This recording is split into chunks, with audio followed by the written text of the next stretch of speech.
M. The Media Project.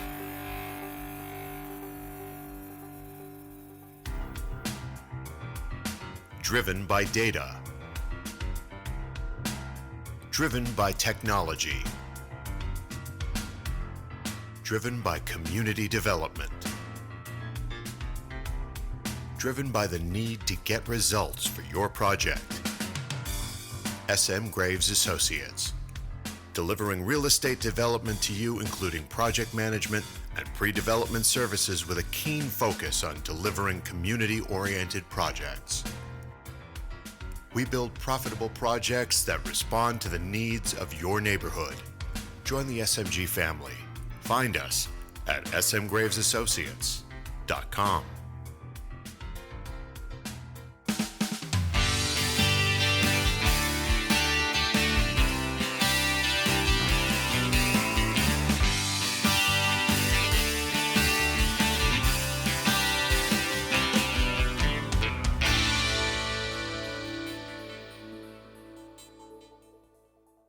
Here it is. Once again, you are listening to another Innovato2 podcast. And for the first time in quite some time, all co-hosts of the Innovato2 podcast from all three sectors of the great state of Vermont are in the virtual studio. We have with us this afternoon, Ryan Munn. Hello, hello. In a undisclosed location just outside of Vermont. Super Seeker, hey. We also have Will Jeffries in the virtual studio. How are you, Will? Pretty good, Scott. Calling from what I like to call the speakeasy of entrepreneurship in Burlington, the Vermont Center for Emerging Technologies, which is an amazing hub of entrepreneurship, but you wouldn't know it unless you knew it was there. Like so many things in the great state of Vermont. Many of the best kept secrets. I, of course, am your third co-host, Scott M. Graves. Today, we are talking about artificial intelligence because, hey, it is top of mind as a current events topic, and we hope to broaden the conversation. So today, we're not here to talk about the tech and all that's fab about it in and of itself, but we're really taking a closer look at the consequences of tech. And I'm going to get us started.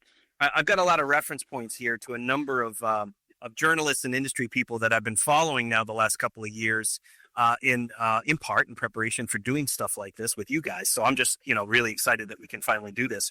I woke up yesterday morning and I'm reading the Substack to one of the many people I follow there on Substack, and Ted Goya was the title of the article was "The Force Feeding of AI on an Unwilling Public," and basically, makes the point that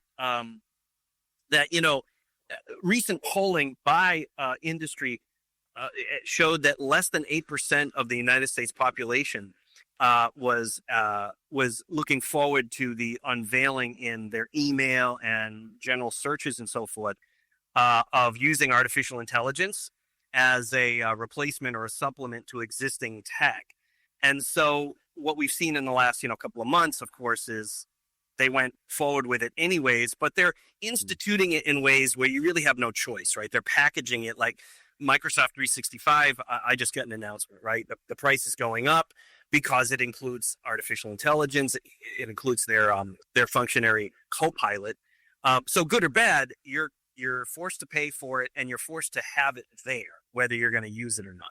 And so that's what Soda Ted was talking about there. And so I want to just start the conversation just around this whole idea of, what happens when the companies decide to unleash a tech on us, whether we like it or not, especially after the polling told them maybe we don't like it. Like, this doesn't make business sense.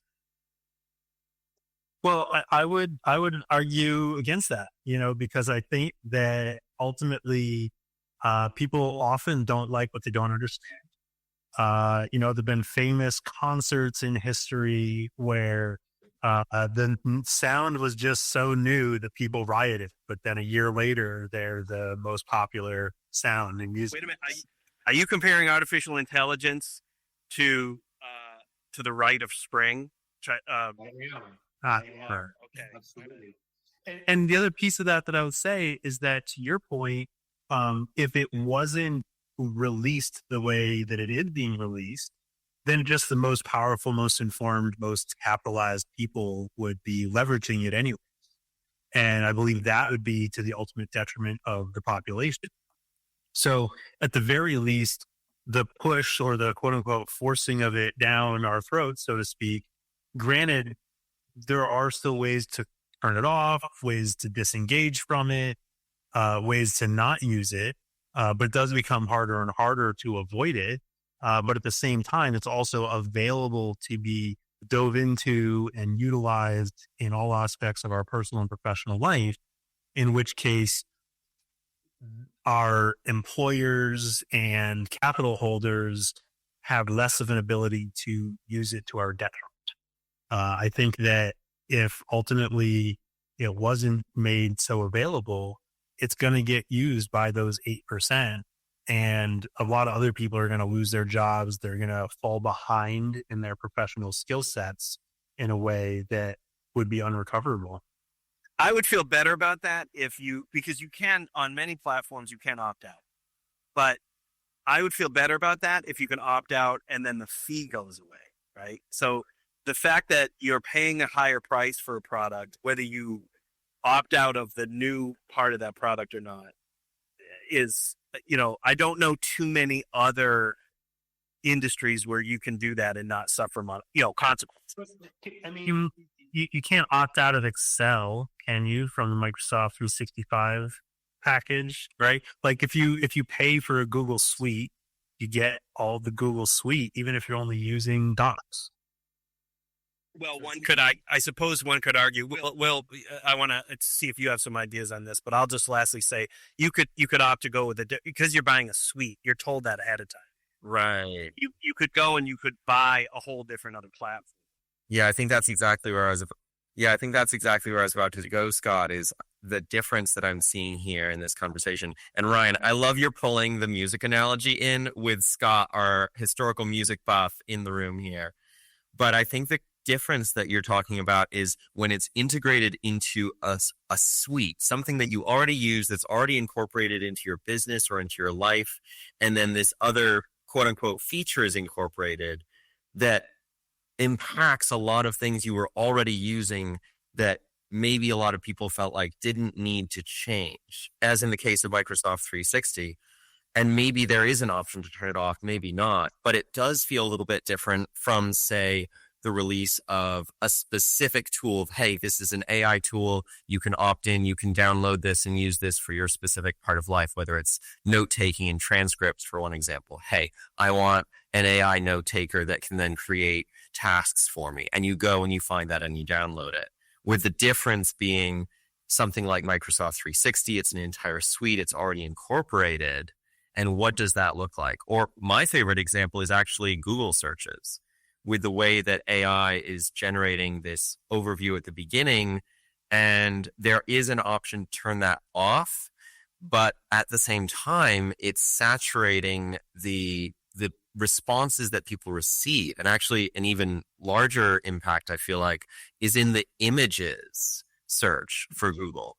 Now there are so many AI generated images. And one very specific example, because my wife's also an artist, is when she would try and look up images as references for painting or for sketching, for figure drawing, all of a sudden, the Google search for images has just been flooded with anatomically incorrect images that are not what she needed anymore. When she used to be able to do a quick Google search of something or a certain pose, for example, and find exactly what she needed. So where does that line get drawn where something is an opt-in versus it's simply saturating the environment? And we've seen a couple of examples of this, but this one feels somehow more significant than anything that I can recall, at least in my own lifetime, of the speed, the saturation of it. That gets us into sort of an interesting segue, because we've talked, the three of us, at length on this podcast about, the idea that, millions of artists' content visual, audio, and otherwise, is being aggregated. And, I don't know if I'm speaking for myself or I'm speaking for all three of us, but I for one will say I'd like a financial model where we pay blanket licenses to all those people, right? Like, Yes. just like in the past, you had to pay a blanket license. You own a nightclub, right? You pay a blanket license for the usage rights. Just like and we could be doing it, and we're not, right? So we've talked about just the amendment of that sort of financial model, right? Not to stop people from using the content, but to create a new avenue of revenue, right? That benefits both parties. Same Substacker, Ted Goya wrote recently on June 15th, a very interesting article that, among other sort of factoids, one that stuck out with me from that article was, for the first time in history, more bets are being made in the gambling market on music, on audio files, than there are actual audio files being produced. Wait, explain that again. Those might be some terms that our audience might not be fully familiar with. So, and then I'll also explain how it relates to artificial intelligence. We've talked about sort of the commodification of artistic expression, right? Like, what social consequences? Right. Now, what does it mean when large swaths of the population basically aren't incentivized anymore to actually even consider why they would create artistic expression on an amateur level, right? Which is, creating art isn't a thing. It's not a job. I mean, it's an innate need in human experience, right? We need to express ourselves in different ways over our lifetimes. That's one of the core ways that we need to do that. And a lot of people already don't kind of really do that. But at any rate, to go back for a moment, the article was just talking about, here, I'll bring it up. Why listen to music when you can gamble on it? This chart from my State of the Culture article went viral last year. Many commented on the disturbing shift from playing sports to watching them, and then finally to just gambling on them. And as far as music goes, he's saying we have this, in quote unquote slow traditional culture, you have albums. In the fast modern culture, we got down to tracks and individual files, right? The proverbial single. Down to dopamine culture, he's calling it, which is down to TikTok. TikTok videos. I actually experienced this myself recently. I went to a wedding for my niece. It was a lovely wedding. It was wonderful in every way. The DJ played for about 2 hours and never once, not once, played a single entire song. He played what I would consider to be the key most recognizable components, whether they be a verse or a bridge and a chorus of songs mixed together. And I don't know how many other people in this entire room, noticed this. I was pretty disgusted in a sense, because it's sort of like it's the furthering of the commodification of the music, right? The music isn't there for you to listen to the music. The music is meant to impulsively and more rapid fire and quickly garner a sense of nostalgia, or it's meant to toy with your emotions for that key moment enough to get you to the next song, right? It's there in service to something other than the pure listening to somebody else's artistic expression. Some people would say I'm overthinking this, right? But it's an interesting thing. The article goes on further to just talk about the fact that in different ways people are finding in the online betting world to bet on, say, what's going to be a hot album or whatnot. There's more people doing that now online than there are people actually listening to music. Is this Polymarket? What's that? Is this Polymarket? I'm not understanding the reference. Polymarket is a place where people bet on real world events. I don't know. Like Polymarket was, basically 70% predicted the outcome of the presidential election. Got it. Right. So tends to be more accurate than polls because people put their money where their opinion is, and that gets reflected on Polymarket. But they'll bet on all kinds of stuff, like, if somebody's going to get, pardoned, to if an album is going to hit the top 10 in the charts or anything like that can all be gambled on in Polymarket. And keep in mind, I'm not coming at this because I'm against gambling. I'm coming at this. What are the long-term social consequences of a society that devalues artistic expression? While on the other side of that, I'm not even saying they're related, but on the other side of that, gambling and risk-taking is growing. Right. As a business. Well, notice the commonality there between the shortening down to the snippets of the song that create an emotional reaction, right? A nostalgic connection through that emotional spike. And why is gambling addictive? It's what creates that quick emotional spike. I didn't catch that, and I like what you call it there, that emotional spike, right? It's what Ted's talking about, the dopamine culture, right? Yeah. Right, like this, over and over and over again. I didn't even think of that. That's even worse than what I was really thinking. Yeah, I like where you went with that, Ryan. I was wondering the same thing. I mean, to bring it back to AI, right? That's part of our obsession with AI right now in the moment is this generative technology just hits those triggers, right? And it's trained to do that, right? This generative iteration of AI that we have in these past couple of years, besides the decades of research and development that has gone on and is still going on in the field of AI, that isn't necessarily all what we think of today when we think about what's commercially available in AI. There's a whole lot more to it than that. But what's become commercially available and extremely popular is the thing that gives us all these dopamine hits, right? It's the thing that takes something we wrote and polishes it up so it's nice and slick, or it takes something really long and summarizes it into that short little snippet that makes you feel like you know what it's all about without actually doing all the work to read it. It's the thing that takes your notes for you and puts them into an email for you and ultimately summarizes these conversations for us so we could do a quick search and put something together for it, and using AI to create a document from a conversation to put together an agreement between businesses. Like, all those things are, in theory, very powerful, but they're also built on this foundational tech that is purely basing its results on a prediction about feeding our impulsive likes and dislikes. And in many ways, that's actually built into the software itself, because if you notice, at least ChatGPT, there are many different models, but let's take the most common one. Its tendency is to provide the answer that will make you happy. Its tendency is to provide the answer that you want most of all, more necessarily sometimes than the truth. And it's looking for, how are you wording this? What are you saying? And it's trying to give you what you want. But I would ask, at what cost?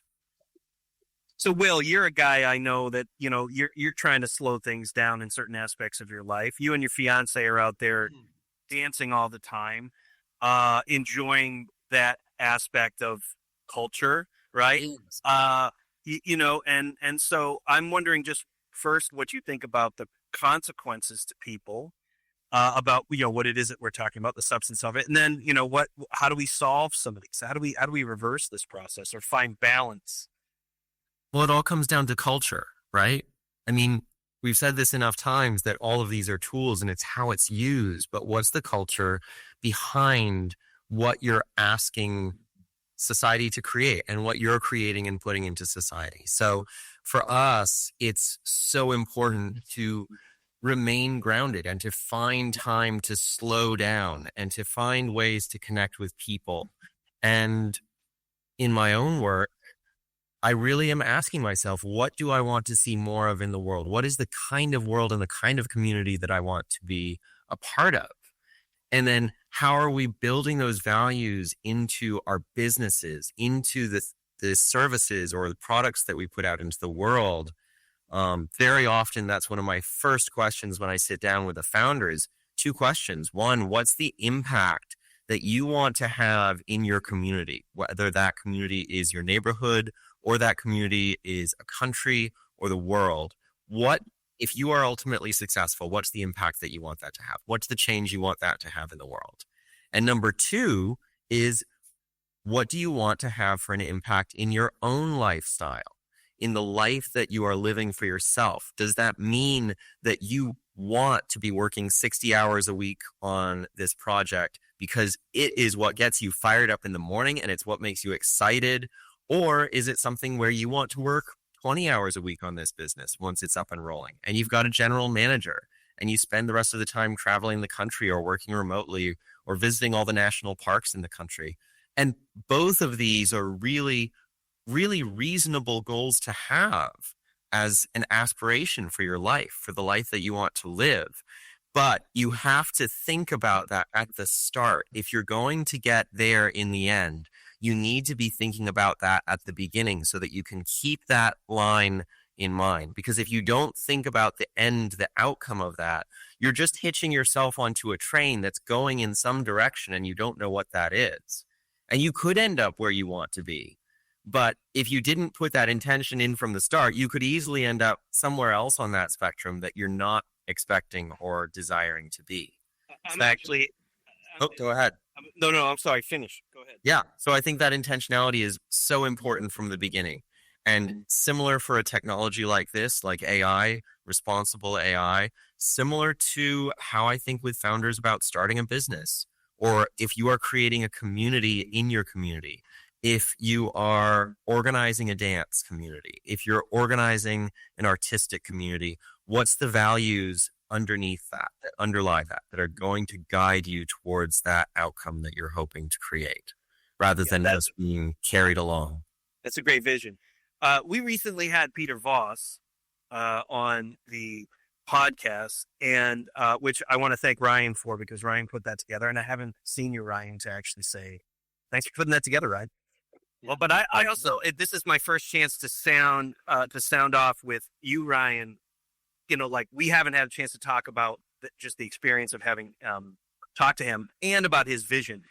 I want to lay down a potential reality for the future around this. And for our listeners, you know, Peter Voss is advocating for a form of artificial general intelligence and its use, by which both in form and in the formation of legal entities, you know, around the way business would provide the AGI to the world and so forth. In every respect, it would be a program, if you will, designed that individuals are able to leverage the technology and have it be very accessible to each of us as individuals, and leverage it to our maximum benefit to help enhance very human work that we're already doing, right? This would also be a world in which we're not using artificial intelligence as a threat to labor or to literally, you know, eliminate labor, but we're saying to labor, we're going to make you more valuable in the work that you do. Or it could be an artist, right? We're going to help you increase your capabilities in some way by leveraging this technology. And I just think that's a wonderful world. I would add to that, though, and then I also want to get your feedback on this, the two of you, is having grown up myself and just having been lucky enough to be having been absolutely immersed in the arts from an extremely young age. In fact, so young, I can't remember when I started. In both the visual arts and the performing arts, and having been encouraged in doing so, I think what makes for better outcomes in technology is if our technologists, as young adults, were first immersed in a much more robust arts and humanities education, and for society to really rethink the way we do K through 12 education from the standpoint of spending a lot of time away from the technology, immersed in things that are going to make us better artists, better creatives, better citizens, right? To have to really think through political economy and philosophy, right? And then at the same time, at age appropriate intervals, to incorporate the technologies and to very intentionally teach people these perspectives. Like to say, this technology is best used when you have made decision X, Y, Z. And then you leverage the technology to help you enhance that experience. You see what I'm saying? So it's a combination of intention, but also, exactly to Will's point, this, you know, create the better artist, create the robust artist, create the citizen that you want to see first, who will be more responsible with better use of the technology. So Ryan, just maybe for starters, just because we haven't had a chance to talk about that, that was a pretty life-changing interview for, I think, the two of us. Yeah. I mean, I think that a lot of it aligns with my longtime belief in open source technology and in the concepts of decentralization, and the ability to do that enabled by emerging technology, and also observing how those technologies aren't necessarily accepted and adopted rapidly in our world because the large tech companies don't necessarily embrace it because it's not necessarily in their interest. So, it's interesting watching this current generation of AI and how we're using it. And again, I'll go back to that initial statistic of, that you'd mentioned of, 8% of people actually wanting it, whereas the rest of them are just kind of getting it. I think that, we have to kind of know what we have and what we don't have in order to know what we want sometimes. And so I think that's the piece that I'm hopeful that the constant exposure will take this generation to the point of recognizing the limitations of the existing technology, the limitations of the existing models of ownership and operation of that technology, in order to have the ability to desire a better model, to desire a better format of ownership and control over this technology, how we individually access it. And really, it's pretty inspiring to hear someone like Peter Voss speaking in a way that really validates a lot of the work that I've seen and done over the past 7, 8, 9 years, and observed what that's built on in terms of really empowering individual agency. The idea that artificial general intelligence, even though it sounds and is more advanced than the current type of AI, it also consumes a lot less power, requires a lot less resources, requires a lot less capital, and provides a lot more agency and individual contribution to people. So, the idea that an artist could truly have their own agent that is really helping them enhance their own creativity while also helping them enhance their ability to leverage legal services, leverage medical services, leverage interpersonal services and support. I mean, the potential for mental health and wellness benefits alone is huge. In the idea that people could actually have their own private AI that is ethically bound and built and able to support and help and grow the individual person without the leakage and exchange of that data with data brokers and without the violation of privacy that can and frankly does exist with the current generations of technology. So yeah, it was great to really hear the decades of work that have gone into this, and the idea that we are on the threshold of artificial general intelligence being developed, and the potential for us to really have it at our fingertips in the next 3 to 5 years is exciting, to say the least. But it's also a little bit scary if it comes and goes and people just don't take advantage of it because they don't even know enough to want it, right? They don't know enough to see the difference.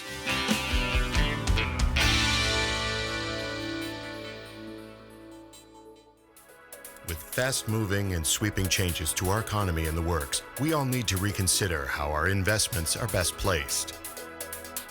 At Partners in Housing, we believe your money is best placed locally. Utilized to increase value and provide stable and desirable housing to your neighbors. Contact Partners in Housing to find out how you can participate in local housing opportunities by joining the Partners in Housing Fund. Look us up at partnersinhousingvt.com or email us at partnersinhousingvt@gmail.com.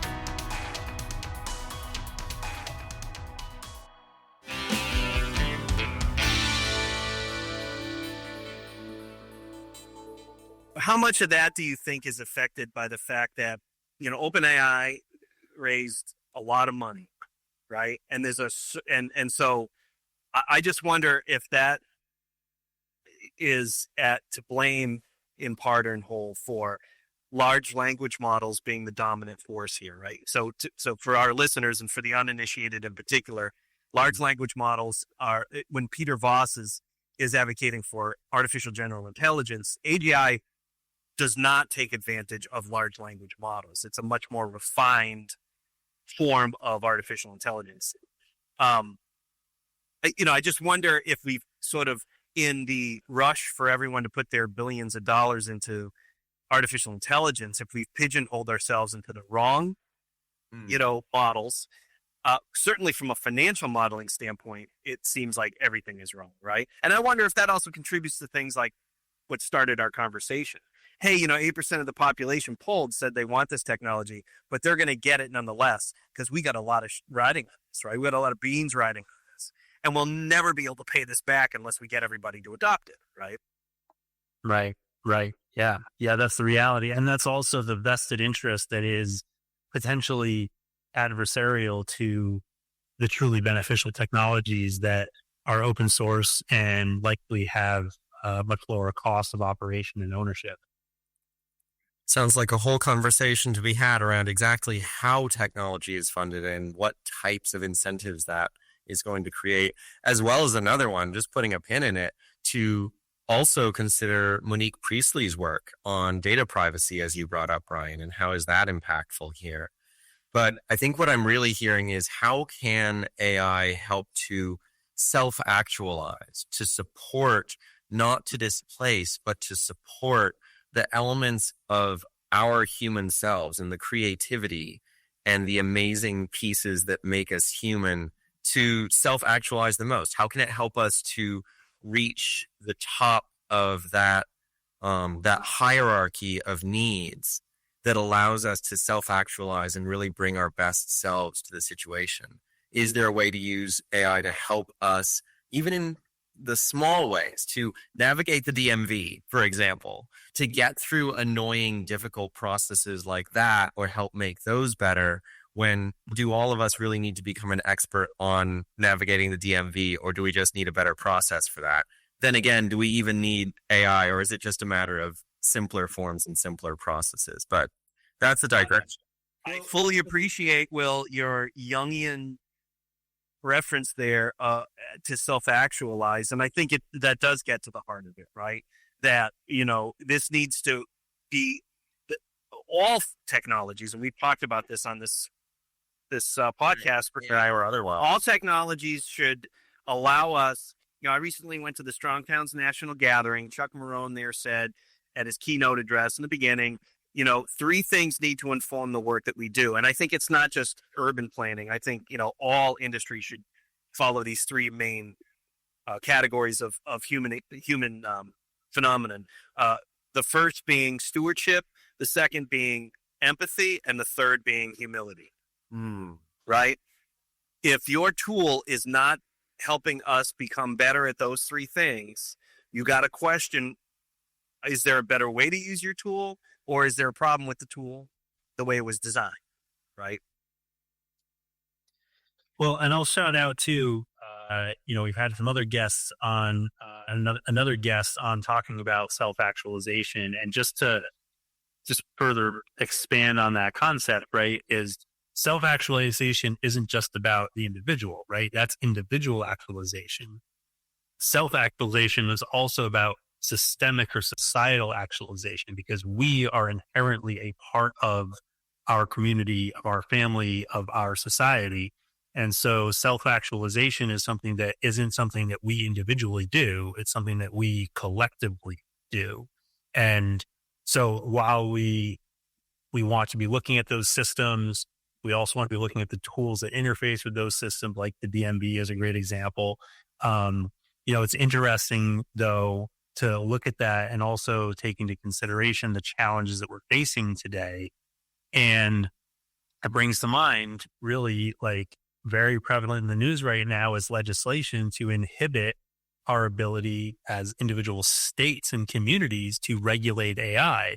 And what's really interesting about this is the first thing that comes to mind is work like Monique Priestley's around the Data Privacy Act and how that might be leveraged or expanded to put some guardrails on AI. But also in the reverse, like regulating AI doesn't just mean restriction. It could also mean requirement to use this very effective tool that can make things like the DMV and navigating the law for the average layperson easier and more accessible, or navigating taxes and accounting easier and more accessible. And if we're being restricted from a national level, from individually as states or communities, from implementing these tools as a matter of regulation, that brings a real challenge. And so I think it's interesting that like we have this history in this country of states not doing exactly what the feds want, right? Look at marijuana regulations and legislation, look at marriage legislation, right? There's been lots of examples where the states buck the national initiatives. And I think it's really important actually that we think about that today and keep those frames of reference in mind as we move forward, as looks by all angles right now, like the national legislation is going the direction of trying to restrict this, and for people to stand up, and whether they want the tool or not, I think that it'd be great to come to a consensus that we want the rights over the tool, right? We want the rights as individuals, as communities, to be able to have a say over how we receive these tools, how we use these tools, how we implement these tools. And that's where individuals, I think, can and need to step up and voice some thoughts and, learn more about what it really means for themselves and their society. So reference points here for our listeners, for those outside of Vermont. My esteemed co-hosts here both mentioned Monique Priestley. She is, of course, a state rep from Orange County here in the great state of Vermont, who is leading on data privacy legislation. 2 years running now, having to pivot multiple times in 2 legislative sessions.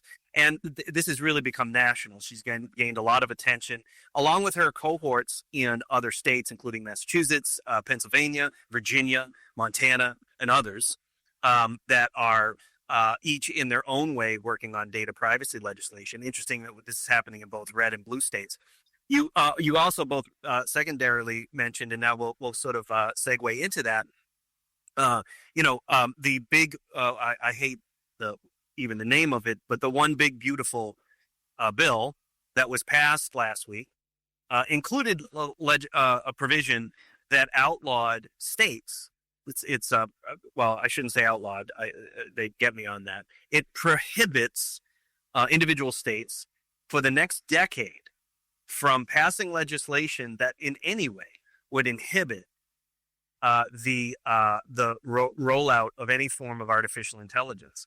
And I do not know what version, House, Senate, or second House, was passed in the end, but at different intervals, it included various forms of punishment against legislators and governors should they attempt to pass legislation.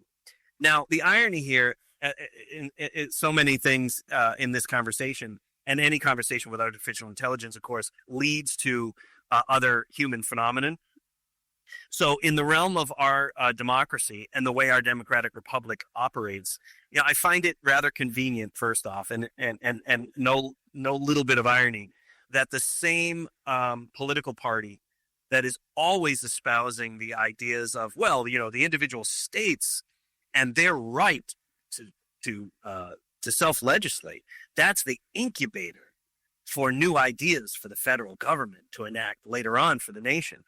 And in this one instance, they literally want to outlaw, possibly even attempting to legally punish elected officials in said states, all to favor one industry, which is really made up of one large investment made in OpenAI, and then, conceivably all the other big tech leaders, right? The major institutions, the major corporations, global institutions that are initiating all of their own platforms.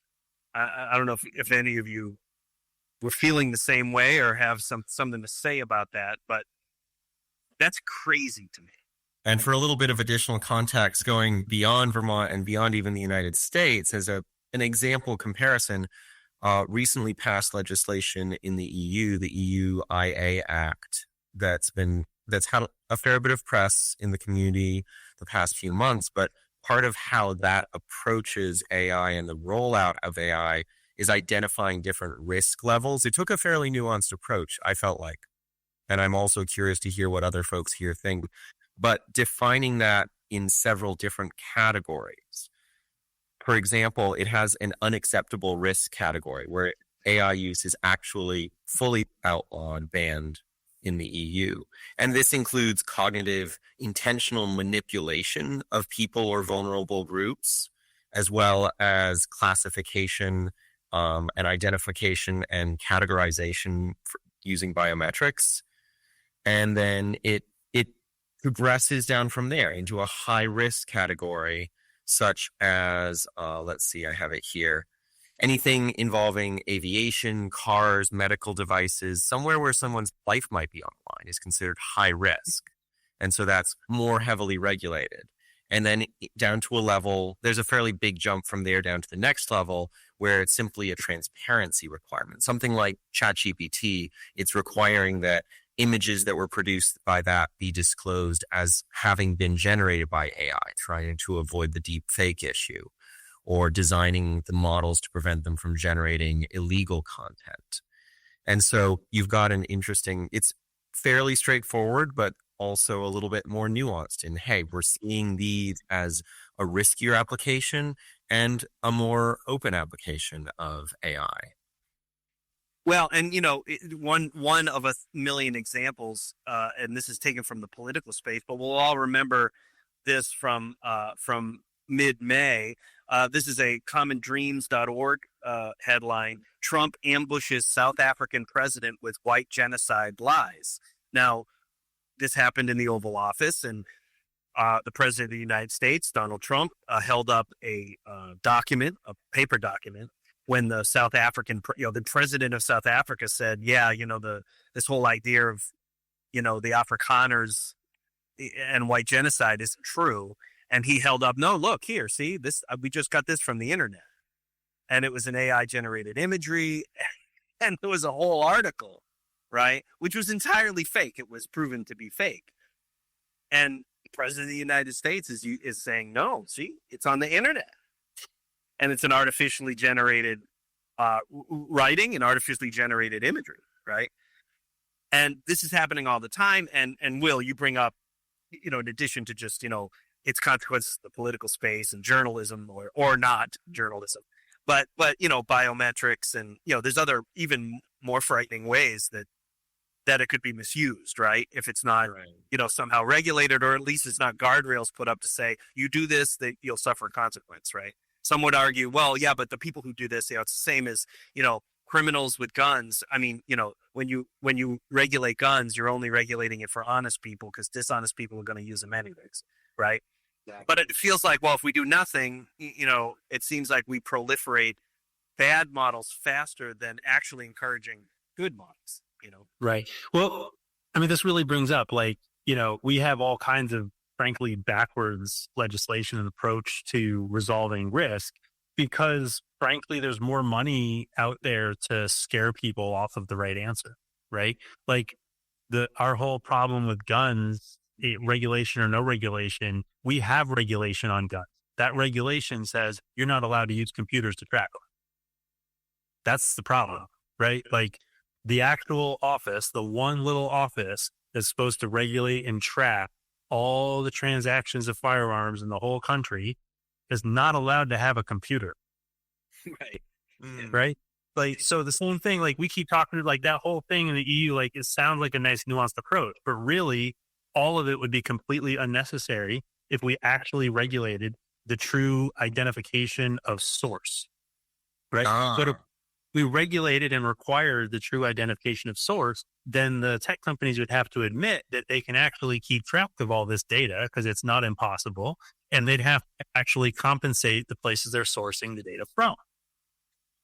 And if you had systems in place that required the identification of source, of provenance, well, then any image, any document, anything that's created would have a signature on it, a digital signature, and you'd be able to very easily validate where it came from. Yeah. And if you can't validate that, then you simply don't trust it. And if you can validate it, then the source is held accountable. And we already know, we've talked at great length on this show about, the technology already exists to do this, right? It's called blockchain technology, right? We already know that. There's a deeper element here, though, Ryan, and that is, besides, in essence, we're talking about the easy part. The harder part is forms of information that you can access on me without my knowledge, or even after my knowledge, your use of it without my consent, which is the second tranche that's also important, that I'm most concerned with. My medical information and all that, and especially now that it's becoming increasingly obvious that you could either say it was intentional in the first place and was the real reason for its existence, or you can say, well, it was an accident consequence of its existence. But we now know that one of the consequences post the Doge experiment in the last few months has been that previously it was not legal for interagency communication on individual American citizens' information. The Department of Labor could not share its information, if they have it, on you as an individual with the Department of Social Security. And then that information can't all then go to the FBI, that the FBI's information can't go. And the reason for this is, a long time ago, well before there was digital technology, it was decided that it was not fair to individual citizens if there was interagency sharing of data about individual citizens. So it sounds like two major topics here are, one, the sourcing for tracing and accountability of information so that you can trace back where an image or a document came from, what is the source of that, and trace that back reliably and accountably. And the second one that Scott brought up is the personal data security. Where is your personal data on the internet? How is it being used? How is it being secured? Is there a third topic here, or does this cover the broad categories? No, that's just it, Will. And Ryan and I are on the same page as far as, the use of blockchain, because you can track things. It has a footprint, right? It has a fingerprint, rather. Right. But in the first place, I would then also additionally say that even in a digital age, I like the idea, even if it has to be an amendment in a newer version of our Constitution, to say that government agencies at the state and federal level cannot share information so that you can then more quickly profile citizens, even if all that information is on blockchain. What I'm trying to prevent here, to be as sinister as possible, since we know it's now happening, okay, I don't want to be targeted because of my political beliefs by a police state in the future.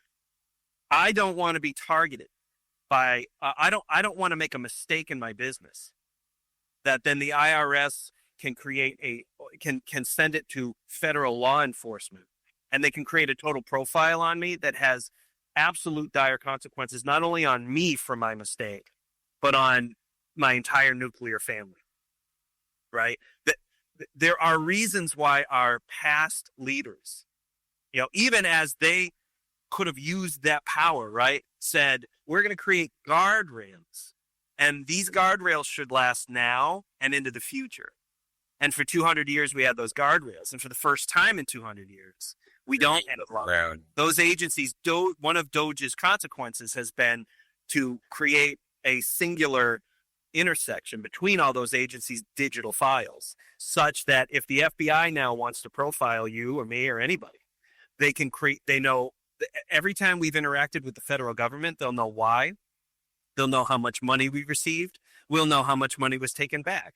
They'll know our tax history. They'll know if we owe taxes. Imagine a world where there's a very authoritarian police state in power, and they find out that your business isn't doing so well. You've had some political statements in the past that they're really upset about. And they also find out that you owe $500,000 in back taxes. Now, before you even know that they know that information, they have leverage points over you that they can use to squeeze you. And that's as if the government is the mafia. And we should all be concerned about that. It seems like I've been the Debbie Downer. Nobody's saying anything. I think it's landing, and it's too real. And here we are, right? So here we are. I just, and maybe it's a good time for us to get everybody's final thoughts on just like how to wrap all this together, and just maybe even words of wisdom for our listeners. Who would like to start with maybe some final thoughts on?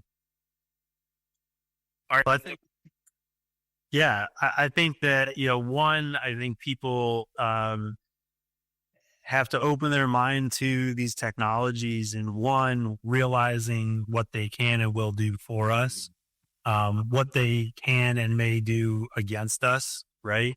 And I think letting go of certain fears too. It's not about fearing the technology. It's about respecting the potential consequences of misuse.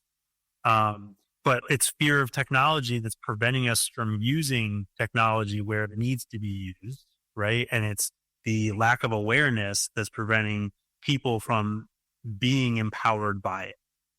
So I would say that folks, need to take a deep breath and, take the time to learn what these technologies can do for us, and then step up for their actual rights, learn their individual rights, their state rights, communicate with their legislators, get their voice heard about these separations of the federal and state governments, the separations that are originally built into the foundations of our country that are being eroded, and really stand up for some of these historical ideas that really do matter, and they can be applied in a digital age, and the digital technology can be built around those concepts and standards. But right now, we're definitely heading toward a different track, right? We're breaking down those barriers. We're eliminating accountability. There's a lot of ways that we're removing the opportunity and really just setting up a lot of potential risk in the way that these laws and technologies are being applied. Yeah, I like how you're approaching that, Ryan, that actually what we're talking about here is culture, governance, and our communities, having an informed community, an informed population, and a government and a society that is here to support people's well-being. That fundamentally, that's what it comes back to.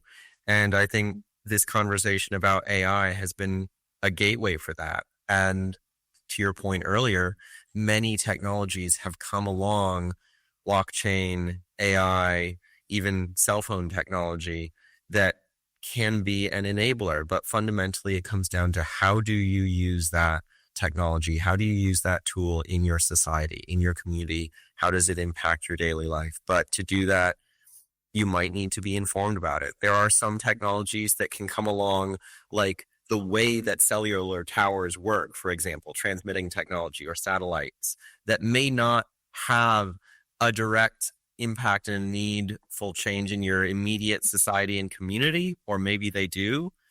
But these are some examples of ways in which the tool is changing our society. And we have an opportunity here to turn that in a direction that we want to see in the future, to begin with the end in mind and to walk along that as informed citizens of the present into a better future.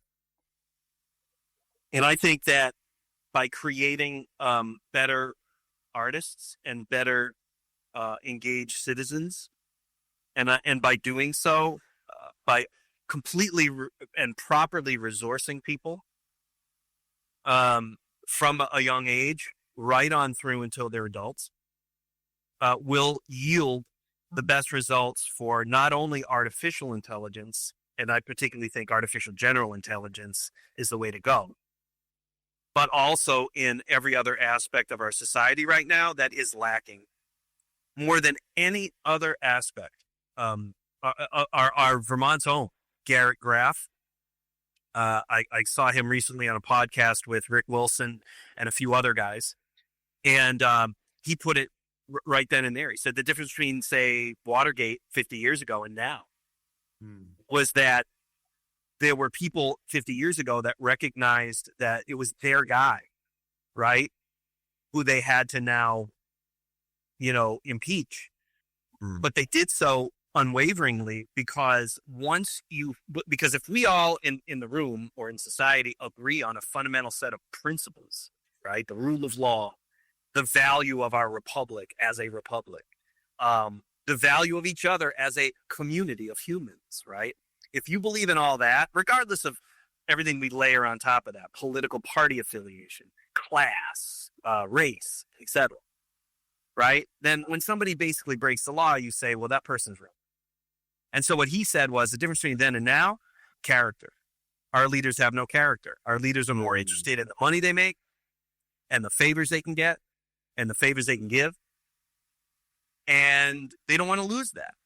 And the fear of losing that for most people who have something to lose is greater than Character. the need that we all agree on a fundamental set of principles that we all live and abide by. And so I think if we can get back to that, then AI is going to benefit us. If we can get back to that, renewable energy is going to benefit us. We get back to that and completely reforming immigration in the United States, whatever, economic policy, fiscal policy, right? It all gets better when we all are working off of a fundamental set of principles that we all believe in and we all abide by. And that they're soulful and good and right by each other. We do right by each other. I think it boils down to what I heard Chuck Maroon say a month ago, right? Stewardship, empathy, and approaching each other with great humility. Well said, Scott. You have listened to another Innovato 2 podcast. Guys, it is always a pleasure, and I'm really glad that we could get the three of us in the same virtual room together. Agree. Pleasure, gentlemen. Happy listening. SMG's Are We Here Yet podcast is a production of M the Media Project and SM Graves Associates. Learn more at smgravesassociates.com.